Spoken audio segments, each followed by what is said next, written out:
I was thinking to myself when I first heard about this story, how am I going to approach this one? Because this is probably going to be so on code, it's not even funny. So, in this picture, you see two men by the name of Andre Larnell Smith and Stephen Maurice Warren. Andre is the one on the right, and on the left. And this story hits close to home for me because it happened in the county that I lived in, not the city that I live in, but I am familiar with the city in which it did happen. And I actually don't live too far. I can't walk there, but I can definitely drive there. And it happened in a city called Landover, Maryland, which is in PG County, where you have these two men who have been charged with first and second degree attempted murder because they say that these two men ambushed some police officers. I'm going to go ahead and just read the article. Two men have been charged with attempted murder for their quote unquote ambush style attack on Prince George's Police County police officers.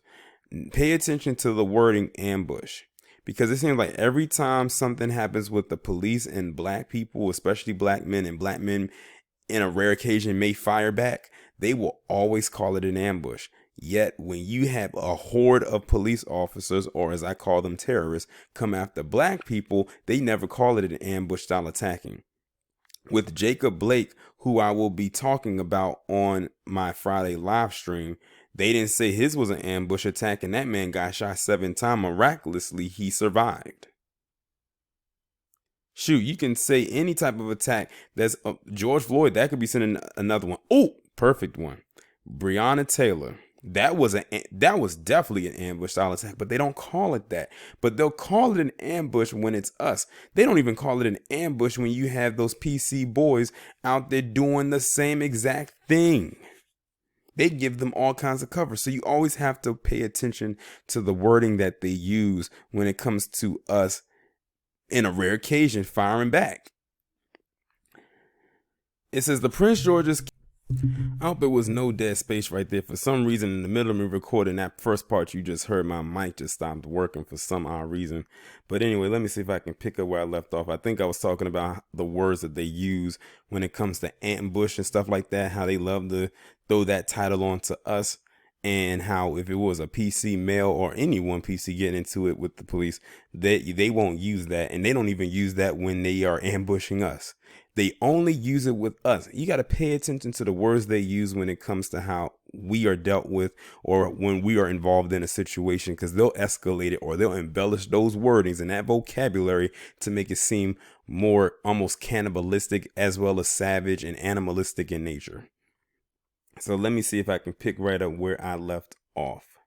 It says the patrol officers were attacked while responding to a call for a residential robbery in progress at a home in the 1300 block of Capitol View Terrace in Landover on Sunday. Police say the suspects are 45-year-old Andre Larnell Smith and 27-year-old Stephen Maurice Warren. Both Smith and Warren face multiple charges to include first and second degree attempted murder, assault, and gun charges.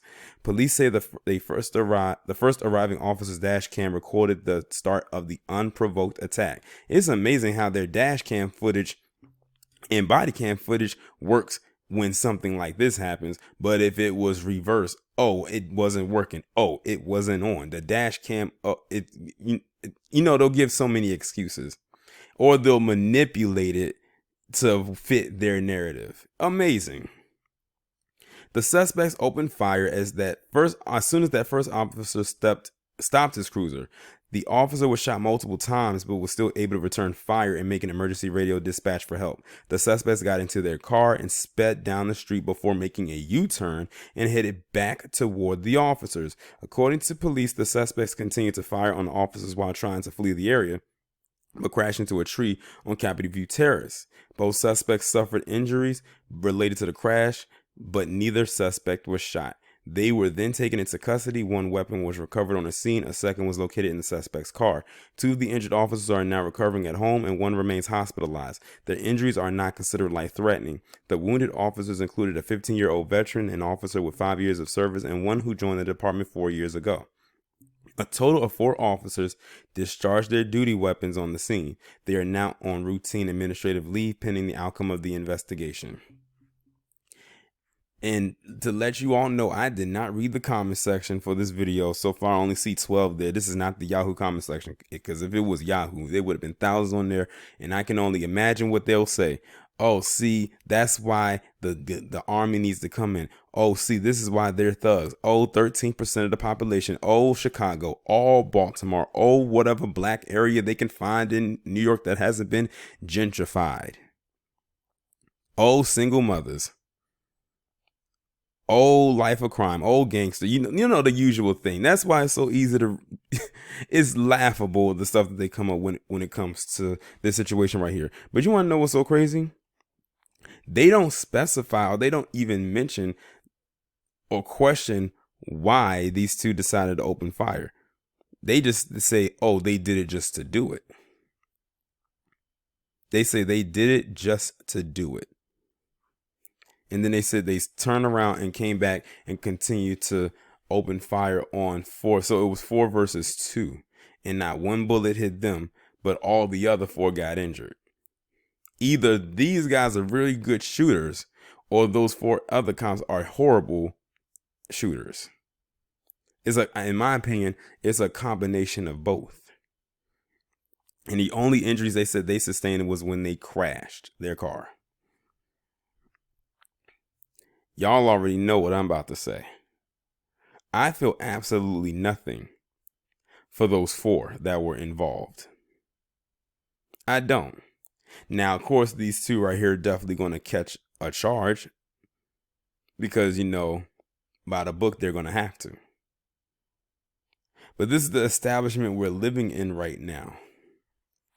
This is the world we are in. This is the country that we are, the status that we're in right now. And it's crazy because people keep saying, oh, I wonder if people go on fire back.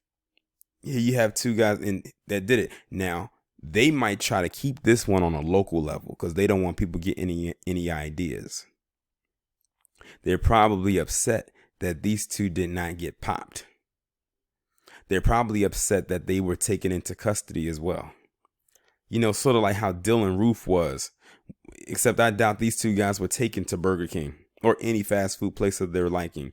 And they didn't kill anybody, unlike Dylan Roof did. And I highly doubt they're going to make a claim for them to get off, like some people did with Dylan Roof. Or others who have killed unarmed black people or almost killed them. So they can miss me with their fake outrage.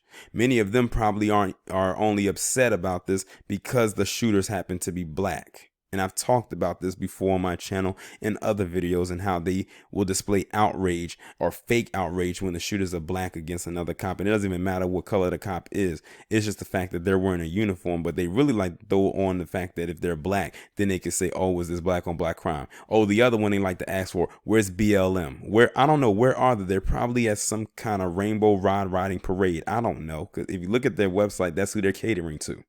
So I don't know where they're at, and I don't care.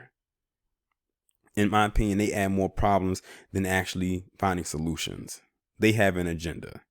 Read the website. But it is what it is.